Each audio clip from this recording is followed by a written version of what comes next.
Hey there! Welcome to another update for MHC. This is the month of November and we've all been civil engineers. And our mission was to come to, or our assignment was to come to this village that had been split right down the middle by an earthquake. And we were supposed to fix it up and make it so the two sides of the village could be reunited again. So I am here to give you the updates for episode 1. So we'll put our viewpoint right about, let's see, where would be an interesting spot to see stuff going on? Probably over here. Alright, so we'll sit right here and we'll do our, I know, silly me, let's just look down. Yeah, okay, so here we go. First off, for our MHC November civil engineer is Grandma's Gone Gaming. Alright, she grabbed the pine tree on top of that hill where the river starts and made her starter set of tools, continued down the river collecting cobble along the way, upgraded her tools and weapons, found the large pumpkin patch, speculated on what biome the river might be in, stopped to collect some dirt along the riverbanks, and she came upon a welcoming committee of zombies and zombie villagers who were meeting in a nearby cave. She continued on, sloshing through the river into the night, past witches and skeletons and creepers, lost all but one heart before she could stop and nibble on some zombie treats. With her health on the mend, she kept on, right into a spider and a baby zombie who stole her potato. At daybreak, she ended the episode under a tree on the banks next to a much nicer welcoming committee of cows and chickens. After that, we have DadCraft 73, Pigglesworth, and Zloy XP. They were doing a team effort, so let's see what they did with their assignment. I see that zombie chasing. See these crazy villagers. They just don't want to go inside. Alright. So now we have, so DadCraft, now these guys were really funny, so I suggest you go watch their episodes. They all have a point of view. So, and they made, I love the story expansion as they headed towards the village along the river. They were kind of doing a little role-playing type thing. It was really, really entertaining. Zloy made boats, making the trip go faster until he came to the dry sections, which was like almost as soon as you put the boat down. Finally, the trio get to the village with a few items to spare as minutes to spare, as they were all starving. Everybody was down to roughly 3 hearts. After grabbing a few veggies, they commandeered one of the larger houses for their base. DadCraft let a zombie in, and Pickles nearly got blown up by a creeper while trying to light up the village grounds and do some harvesting. Zloy, however, was nice and safe as he started a small mine shaft at the edge of the living room. Very funny guys. Keep your eye on these 3. Yes, this is definitely going to be one of the entertaining series, as they are hilarious. And then after that we have MackG Mania. Okay, once he figured out his coordinates and headed south, he stopped by the large pumpkin patch, traveled along the mountain ridges, the better to track the river with, but all that jumping was taking a toll on his hunger. Fortunately, he came across the village well before nightfall. After grabbing the snack of the day, carrots, yeah, everybody's grabbing carrots, he secured the villager doors and made a bridge across the ravine, utilizing the well. As night fell, he made a rooftop surveying post to get a lay of the land, and after getting shot by a skelly, he dropped down through the roof and did some renovating until morning. After MackG Mania, we have Outfoxed. Make sure I'm not missing any pages. After a little trouble with the coordinates, he heads off along the hilltops, past the pumpkin patch and up into the snow, and eventually back down to the river at the big waterfall. He follows the river for a bit and then veers off the path and comes across a village with a blacksmith, but no ravine, although it does look to have an underground ravine running next to it, or at least a large cave system. He raided the blacksmith and found 3 diamonds in the chest. He secured the villagers in their homes and sent some mobs packing in the dead of night. He finished up the evening setting up shop at the blacksmith's. After that we have DJ Paul T. Jed. Let's see, I hear somebody. Oh yeah, at the door there. Let me go stand over here where it might be a little quieter. Okay. Alright, DJ Paul followed the river collecting pumpkins, reeds, and wood along the way.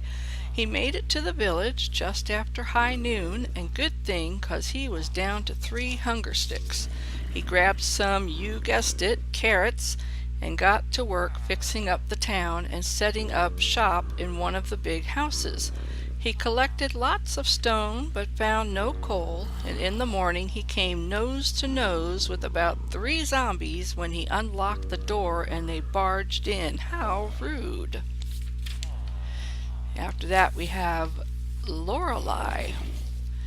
Lorelai started off with an Enderman who wanted a stare down, but she politely declined, made a boat for faster travel, stopped by the large pumpkin patch. She decided not to collect coal along the way. She made it to the village way before dark, grabbed some food, said hello to the villagers, and made one of the big houses her base.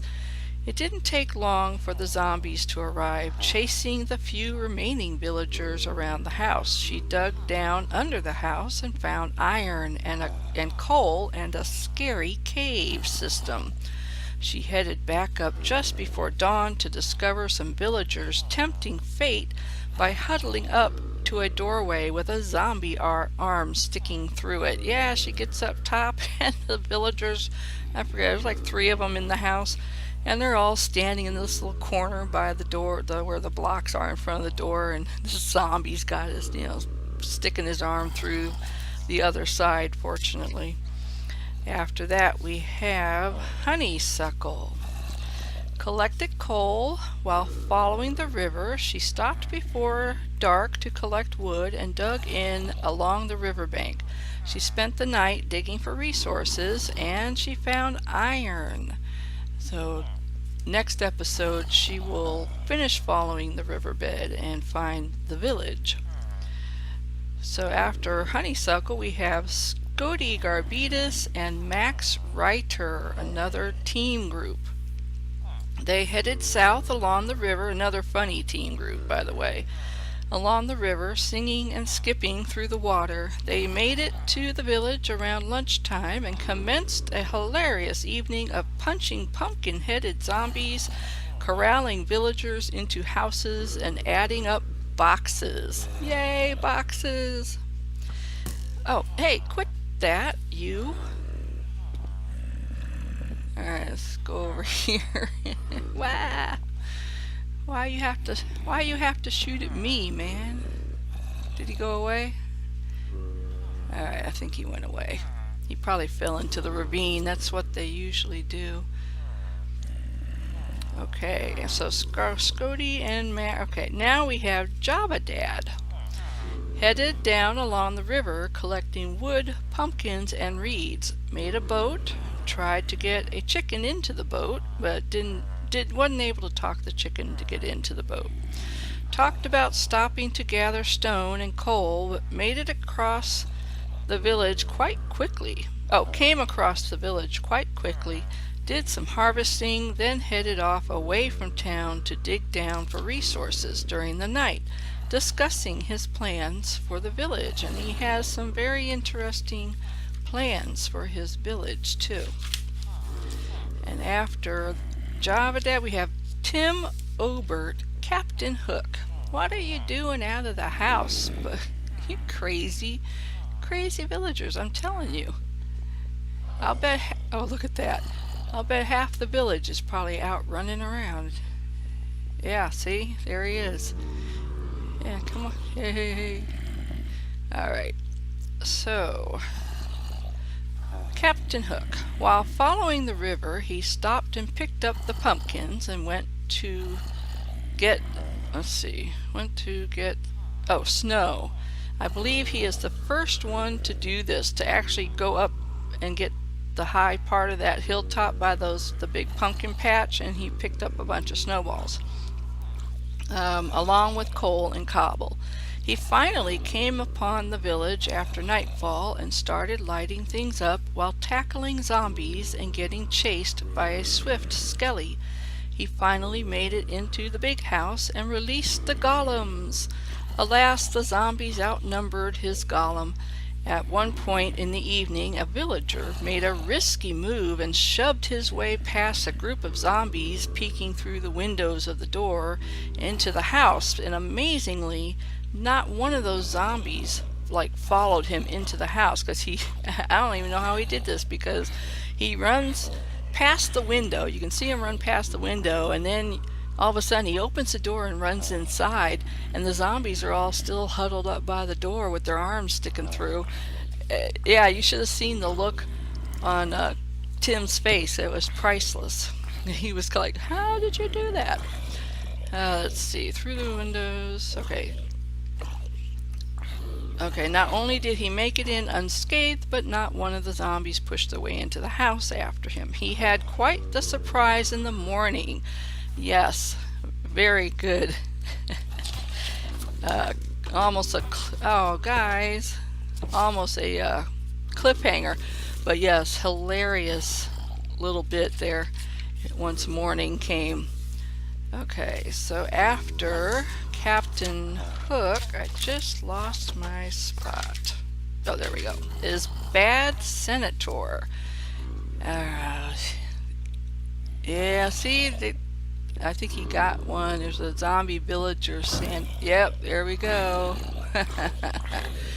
Yeah, serves y'all right. Okay. So after that we have Bad Senator. Stopped to grab some wood to make a boat and arrived at the village with plenty of time to spare before dark. Showed off his parkour skills as he hopped across the fissure using the well as a springboard. Gathered some carrots, more wood from trees near the village, and once the sun set he made a very cozy base and dug down for resources. Oh, sorry, that's my headset. Dug down for resources. Once upgrading his tools, he headed back to the village to find some villagers were out past curfew, and he played a good game of dodge arrows with a skeleton and ended the day almost getting the best of a zombie in full armor who was inside the big house. Yeah, it didn't look like a zombie villager, but it must have been a zombie villager because it was in the house. How it got armor on it, I don't know. But yeah, that was pretty good. And after Bad Senator, we have Wandering Nerd. He headed south collecting pumpkins and continuing up to the snowy hilltops, still managing to keep the river within view. Eventually came down to the riverbanks, collected a bit of iron laying among the rocks. By nightfall, he dug into the hillside to gather resources, found more iron, and in the morning he headed back up to the river. And so he will also, once the next episode comes out, he'll be following the river some more, and he's pretty close, I think. Maybe halfway mark. Okay, after that we have Belle. Baker Belle, let's see, after being tossed out onto the riverbank, she checks her GPS and heads south to find the village. Yeah, she did some really good role playing, very entertaining. And headed south to find the village, she stops along the way to grab some wood and one lone pumpkin clinging to a mountainside. She makes it to the village shortly before sunset, surveys the damage from the earthquake, then took off into the night dodging zombies and creepers until she found a very nice cave grotto and set up her base. Collected resources until morning, and again, she did really good with the role playing. I enjoyed that. And after Baker Belle, get away from me, bug. We have John Fall, 92. John Fall ran along the river and made excellent time to the village. Yeah, I think he just like went phew, ran right for it. Didn't stop for a whole lot of anything. Gathered some crops, threw down some torches, put a ban on beets. Yeah, he's like, there's no beets in this village. I think he collected up all the beet seeds. And he refused to give them to the villagers, but he was giving them some of the other seeds to plant. That was pretty funny. A ban on beets. Uh-oh. Okay, next episode I will turn down the sounds because I forgot how loud it gets when things like rain happen.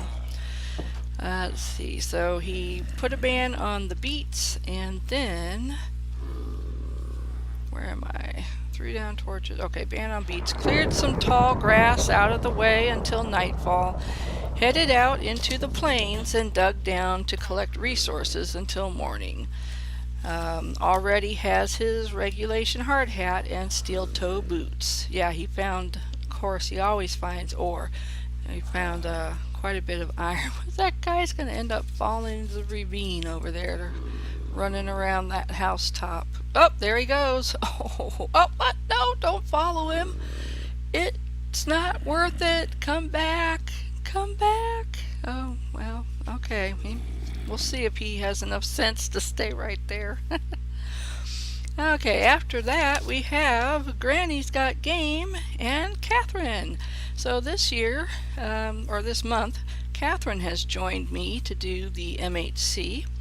So after I Granny's, derped around with coordinates and ordered food in real life, we take off to the south following the river, collecting resources along the way.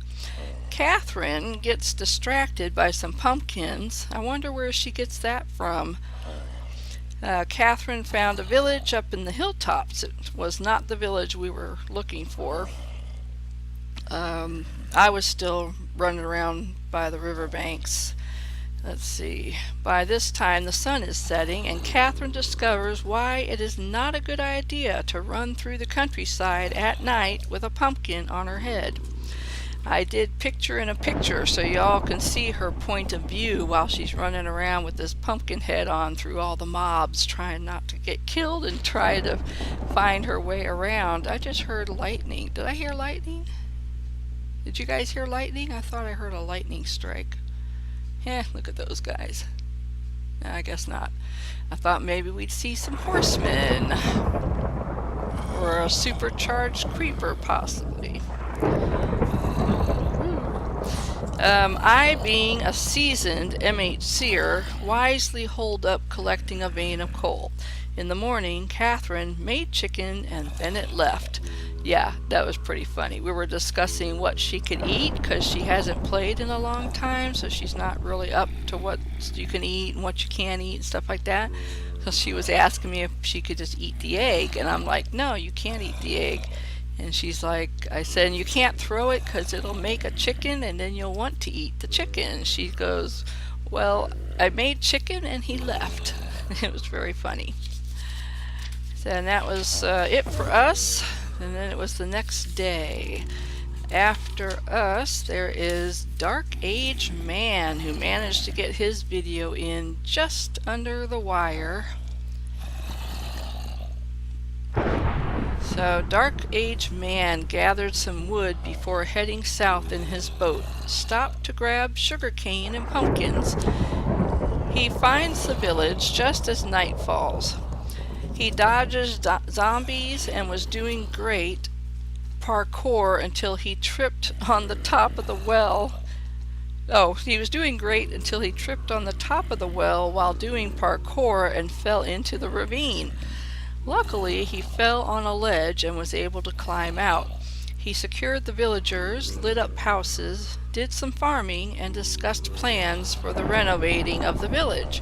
In the morning, one of the villagers wasn't feeling so well. Yeah, you need to go see that. He had a little mishap with, oh, the door is wide open, guys.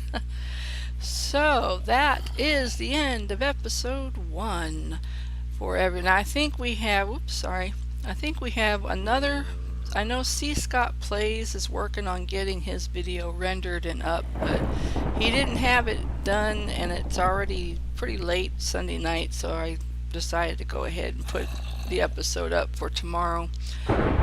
So I will catch that one, Mr. C. Scott Plays, and add it to episode 2. And I guess I'm not going to have any more villagers in this village, huh? Looks like they've all turned to zombies. Oh dear. Alright, I will see you guys later. Is that a baby? No, okay, never mind. Alright, I'll see you in the next episode update. Bye!